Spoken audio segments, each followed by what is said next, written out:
Hey, comic fans, welcome back to another episode of The Comic Drill, the only YouTube channel where you've got two dentists just sitting around talking about comics. I'm Scott, I'm Keith. and we're coming to you from Keith's office, his basement. As you can see, all the crap back there. We got a Hulk, a Dig Dug machine, and all kinds of other stuff. So we're just going to do a quick video today about our 5 favorite titles growing up. Not necessarily our favorite issue, but just titles of individual books that we really enjoyed. And basically, for the record, I still go to the comic shop every week, so I'm more of a modern guy. I do have some Silver Age and some Golden Age stuff. Keith's more of a Golden Age, Silver Age guy. So you'll see in our choices that reflected. So I'm gonna let Keith go first with his first favorite title growing up. Favorite title growing up, and I'm sure Scott agrees with this, simply Amazing Spider-Man. Yeah. So that's still one of the best titles Yeah, of all but time. show them what issue that is of Amazing Spider-Man. This one's number 1. Number 1. So that's 6-0. that's Have a complete Spider-Man run. So yeah. He has the 1 to 400. 1 through I think 450 or 450. whenever they first retitled it, renumbered it. All right. So mine is going to be from the early 80s, All-Star Squadron, and that is issue 25. And this was a book basically about the heroes from the 1940s. The whole series took place in World War II, and that was one of my favorite. And it also has one of my favorite artists, Jerry Ordway, which I do have a bunch of sketches I've got at conventions from him, and we'll maybe show some convention sketches on another video. So All-Star Squadron, that was one of my favorite books. All right, let me go again. Yep. All right, here's one Scott may or may not agree with, but but fairly simple. Micronauts. Micronauts. When I was a kid, you know, Star Wars ruled everything in 1978, 79, 80. I was probably 9, 10 years old. But Micronaut toys were so superior to Star Wars toys. They were actually articulated. The ships actually did stuff. So even though me and my friends loved Star Wars when we were 9, we loved Micronaut toys more, made by Mego. And anyway, so as a kid, I discovered that they actually had a comic book about this toy that we all loved. And that's honestly what got me started reading comics and into comics. So that's the reason I love it. I haven't read the book in 30-something years, but as a kid, that's what got me even started on collecting comics. Yeah, that's If I never found that book, I may not have this insane number of comics I've got today. So. And that's a great cover. I don't know who that. I don't know who that artist is. That's got to be. Oh, that's what's his name? Is that Jose? No. That's what is his name? Michael Golden. Michael Golden. Yeah. I love Michael Golden art. I saw him once at a show. I think it was San Diego, and I'd said something to him. This was like 10 years ago. Hey, you don't have any old Micronaut art left, do you? I think it was some of the first art he did, and he just kind of rolled his eyes.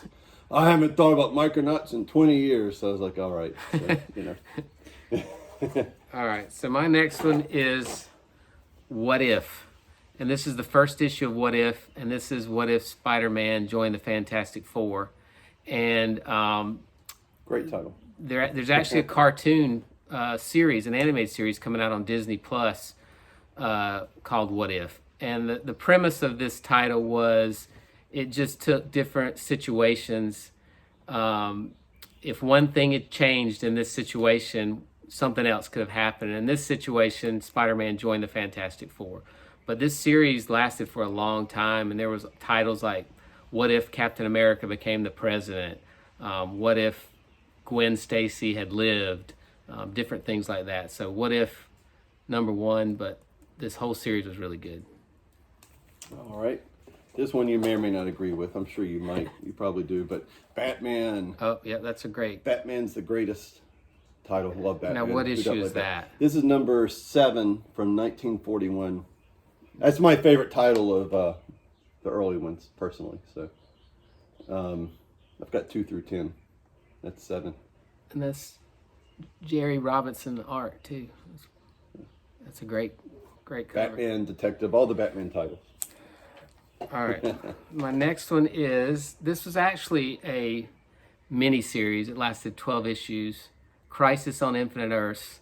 And I have like multiple copies of every issue of this title. And this one I had to got a 9.8 in. But this lasted 12 issues, came out in, I think, 1985 when I was in high school. And the premise of this is back in the 60s, DC launched a multiverse where you had all these multiple Earths, and this title basically got rid of the multiverse so that there was only one Earth. But every hero in the DC universe that you could think of was in this book, and it was 12 issues and has a cool wraparound cover by George Perez, who is my favorite artist of all time. So Crisis on Infinite Earths, that was one of my favorite titles. And this one, Scott probably never even read this. Flaming Carrot Comics. And then it's more, I love this title, but in the early 80s, there was a big black and white craze where a bunch of independent artists, everything was Marvel and DC. There were a bunch of smaller publishers created. There was First Comics. There was this. There were titles like American Flag, Somerset Homes. I don't know. They were all kind of independents. Actually, that's what Teenage Mutant Ninja Turtles came out of. It was a black and white, almost like a self-published type thing, and some smaller companies got started. Now, after a while, like everything else, they started putting out a bunch of bad books. But the early 80s independent titles, which are pretty hard to find now, was some great stuff. But this was my favorite, Flaming Carrot Comics. This one was signed by Bob Burden in 1985. All right, my next title, I have gotten so much flack over this title over the years.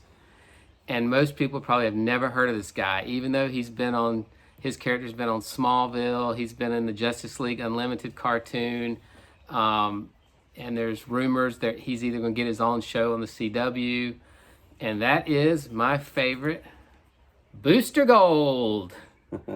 And the premise of this book is that he was a college football star in the future, and he bets on his own game and he gets caught, so he gets banned from playing football. So today you'd be allowed to, I guess. Yeah. He takes a job as a janitor in a museum, and in the museum are all these artifacts from heroes of the past and weapons that the heroes used, and he steals the weapons, goes back to the past, which was the 80s when this came out, and uses the weapons and his knowledge of the future to become a superhero. And Booster Gold, and he kind of took all these corporate sponsors, so he would do all these television commercials and car dealership commercials, and so the other heroes kind of look down on him, but eventually they find out what his deal is. But so one of my favorites of all time, Booster Gold. All right, and this is simply the greatest title of all time, characters and everything, and that would be X-Men. Same thing. I read in the 80s as a kid, X-Men 94 through X-Men 150 is the greatest stretch story of stories I think ever in comics. They're even better than the Kirby run in Fantastic Four 1 through 100, personally, I think. But Wolverine, everything came out of this. So that's an X-Men 1-2, which is not a cheap book. So I didn't really start reading the X-Men until it was probably the mid 80s, I think, the Byrne Claremont run. That's when I kind of got into it. But now the X-Men is so confusing. I've tried to read it recently. I don't know what's going on with it. So, but the old stuff's great. I like the classic stuff. So, don't keep up with the new. All right, this is my number one comic book title of all time, and that is the New Teen Titans. Which is kind of the DC version of X-Men if you think about it. In fact, when this book debuted, it actually took over X-Men as the number one selling comic book for several years. But X-Men was always superior. No. Always. No. And again, George Perez, my favorite artist, and when he took this, the only reason he agreed to do this book was he was working for Marvel, and he was doing the Avengers, and he was doing Fantastic Four. He always wanted to do Justice League of America, and they said, well, if you do the New Teen Titans, he said, I want to do Justice League, because he didn't expect this book to last very long.